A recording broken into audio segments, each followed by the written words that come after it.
I'm Jody Denberg, and this is KUTX at Home, and we're going to make ourselves at home with Khruangbin, who have a brand new album called Mordechai, and I think we're going to make ourselves at home in 3 different homes, so let's figure out where everyone is. The band's bassist, Laura Lee, hi, where are you? Hi there, I'm in Miami. All right, and guitarist Mark Speer, good to see you, where are you, man? Howdy, I'm here in Oakland, California. And drummer Donald DJ Johnson, you are indeed in Houston. I'm in Houston. Well, thank you for coming together to chat with us.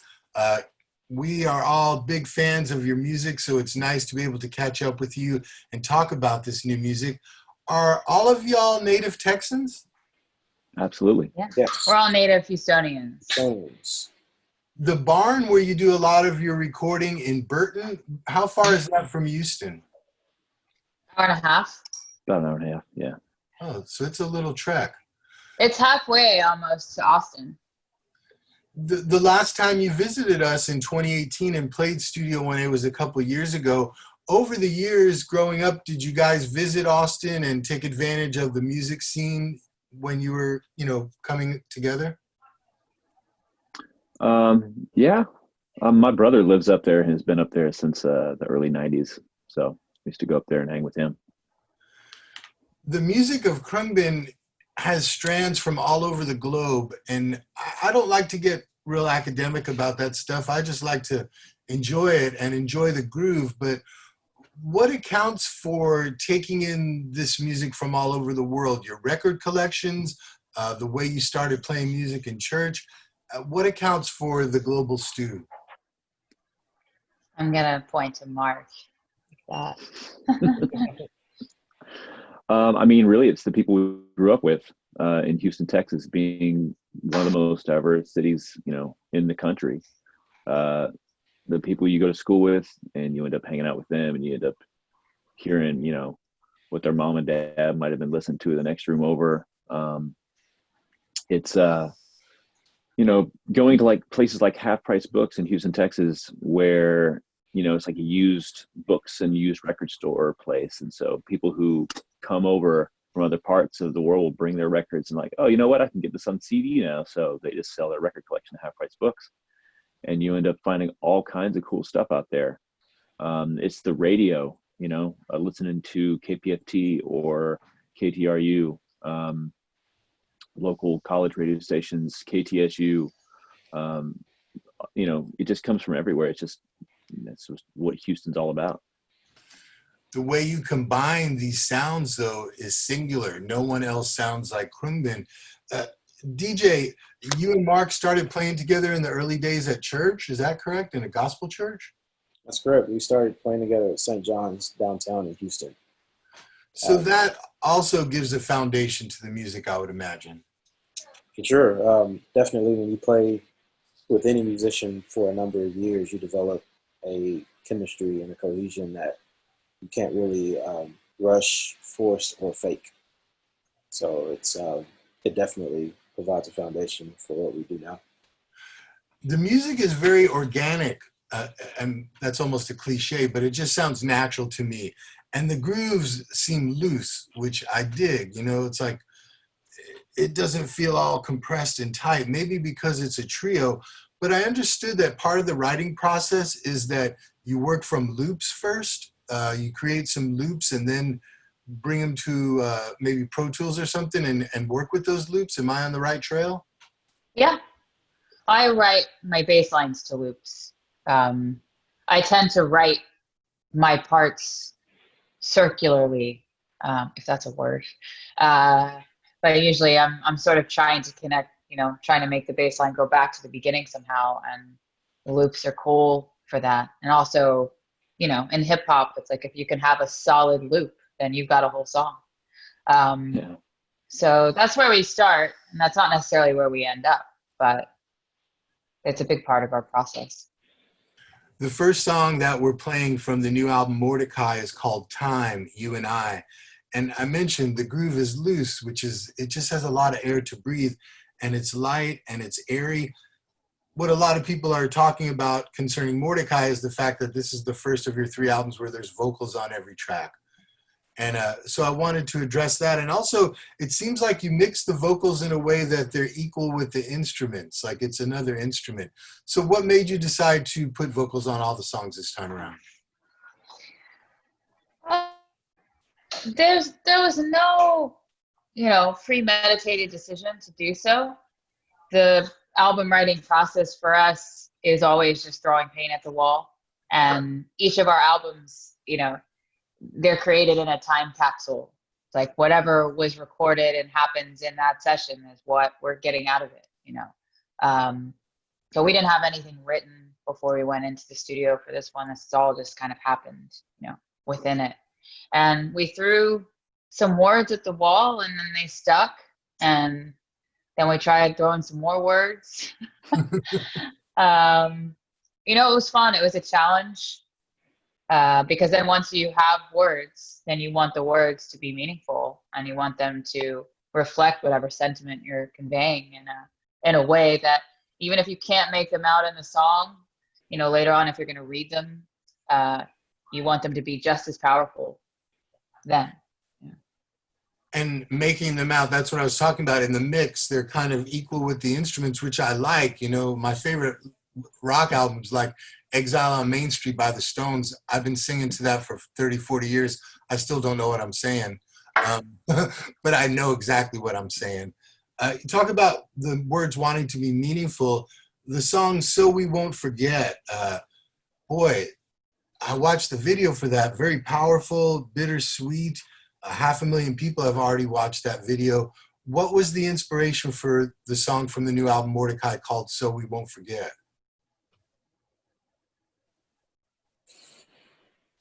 What are you pointing at me for? I didn't write the words. I helped craft the words. Right? You're welcome. I the whole time kind of leading up to going to the studio to record vocals, I was trying to write down as many stories as I could remember, like meaningful stories in my life with which to draw from for the record. But that in itself was a story. It was like, remember to write this, remember to write this. I had Post-its all over the place just to remind myself not to forget some story that I remembered at some passing moment. So the sentiment of that song is just trying to hold on to a memory before it gets lost. It's beautiful, and it's a beautiful video as well. Let's come back to sound for a second. When you work in a trio format, bass, drums, guitar, it seems like then the possibilities are endless. Are there times when you think, I'm going to add a little piano to this, and DJ, maybe you even play a little piano, or I want to fill this out more, or let's let this breathe and let it be as it is, as we'll play it on stage? We try to make sure that the core instruments, bass, drums, and guitar, are that's the focal point, and that's the most important stuff. Most important of those three being the bass and drums, to me. And we add whether it's percussion or keyboards or guests and stuff like that. Like that's stuff that sounds amazing and sounds great on the record. But if we play it live and it's not there, the song should still be able to be like, okay, felt and heard and all that kind of stuff. So we do put some overdubs on the record, but I know in some cases like, oh man, we have 24, fill them up, but we don't really do that way. There's no like guitar overdubs, like here's my rhythm guitar track, I'm going to go and do some leads now. Oh, now I'm going to do some some harmony. So those leads, I just don't do it that way. I try to make sure that I can play that part as it is on stage, in one go. My very wonderful friends got me a Moog for my birthday last year, so we had to make that it was on the record because it just sounds awesome. So it's on there in a few spots, but it's not the focal point. It's not taking away from anything. It's just a little added ear candy, as Steve would say. Well, thank you for letting everything breathe and for these loose grooves. It really makes listening to Khruangbin's music a joy. And a lot of people obviously feel that way because you struck a chord pretty quickly, and it's a beautiful thing. Another record that you put out, besides the 3 studio records and the dub translation record, is an EP. There's been several, but the EP you did with Leon Bridges called Texas Sun. I understand you first connected with Leon, who's from Fort Worth, when you were touring together? That's Yep. correct. And not everyone that tours together winds up recording together. How did that collaboration come about? The Leon Bridges Khruangbin EP, Texas Sun. I think the pairing was quite natural. I mean, we're both Texas artists, Texas bands, and we had a connection there. And spending time together on tour, I remember specifically about that tour. Really, pretty much every act that we toured with, it ends up being kind of like a family vibe. And we get along well with the people we tour with. But with them, it was extra special because we had the Texas connection to go along with it. And we happened to send Leon an instrumental song that we recorded. And the next day, he sent back a sketch of some vocals that he, a melody he'd sang over it. And from that moment, Texas Sun was kind of born. He was listening to Con Todo El Mundo, I think, as well, right? He was fans of yours. Yeah. Yeah. I believe so. He would sing kind of alongside our instrumental songs, while we were playing them on that tour. And I think, and what you're saying is true. You don't always collaborate with people you tour with, but this was a really sort of perfect pairing, like DJ said. Like, you've got a singer, somebody who loves to sing, somebody who's got words and melodies pouring out of him, and then you've got a band who doesn't want to sing. So it works. It worked out really well. The EP we're talking about, Khruangbin and Leon Bridges, is Texas Sun, and 4 great songs. My favorite is Seaside, but they're all really Oh, me too. fantastic. That's my favorite. Love that one. So since March, and we've all been in these strange situations. Laura, you're in Miami. Mark, you're in Oakland. DJ, you're in Houston. Have you been able to stay creative and do stuff? I mean, for me, some days I just don't want to mess with anything. I just want to read a book and listen to some music. What has your experience been the last couple months for each of you? I mean, I'm in the same boat. Grab a paddle, as they say.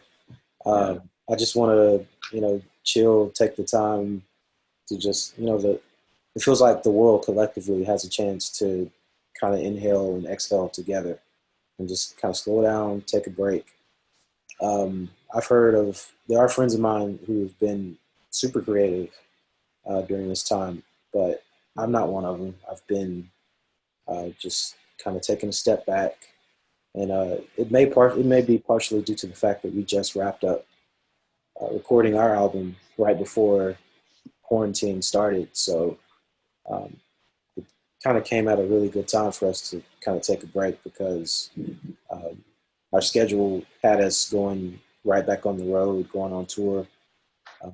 We were set to open for Tame Impala on an Australia and New Zealand run, but that got canceled. So we got a real good chance to sit down and just chill for a bit. Cool. How about you, Laura? What have you been up to? I've been cooking. All right. I've been, arranging my flowers every week, reading, drawing a little bit, not playing a whole lot of music because I know that I'm going to be doing that again. And I kind of feel like that's sort of been my ethos with this whole thing. It's like, I'm definitely going to be playing a lot again. I'm going to be writing again, and I'm going to enjoy it when it's back. But the one thing that I can do right now that I won't be able to do is just chill and rest and take my time and sleep in, move a little more slowly than I normally do. So I'm sort of embracing that as much as I can. Silver linings. I look for them as well. How about you, Mark? Oh man, I've been avoiding playing guitar. Pretty much like not really working on music that much at all. I mean, every once in a while I'll like pull up an Ableton session and just like make something and then close it up and then go back to reading a book or going on a hike or whatever. Been cooking out here. Started to do yoga, which is something that I hope to take with me on the road next time that happens. Yeah, that's pretty much it, man. It's been kind of blurry. The events of the past 2 days have pretty much been centered on my mind and most of the people that I talk to. And that's, let's just say it's really fucked up. Well, I mean, my heart's in Minneapolis. My heart is in my hometown, and the events in Central Park, were it's just all egregious. But your vibe together is wonderful, and it's wonderful to spend time with you guys because, I wasn't early to the party. I came in with Maria Tambien, but ever since then, I've been hooked on Khruangbin and the music. And the music, as we talked about at the beginning, and we'll bring this full circle into a close, has strands from everywhere. When I first read about the band, people were going, "Oh, Thai funk," and I'm like, I absorb things in a more visceral, intuitive fashion, and I'm not a musicologist, so I don't know what that means. But I do hear music from the Middle East, and I do hear a Latin sound, and I do hear all these things. And in your previous couple record releases, you did tour internationally, and when this gets rolling back again, you will see the world again and bring the music to the world again, won't you? That's correct. That's the hope. Yeah. Yeah. That's what we hope to do. We look forward to it. I know we had a couple of dates at Stubbs that were sold out in Austin, and I know those will get rescheduled, and we will see you then, and hope that you'll come back to visit KUTX at Studio 1A and celebrate this great record, Mordechai, which is another wonderful step. I won't even say step forward. It's like a side step. You guys move around in a beautiful way. So Laura Lee, Mark Speer, Donald DJ Johnson, Khruangbin, good to see y'all. Stay well, stay healthy, and thank you very much for the music. Well, thank you for having us. So much, and we will be back big time.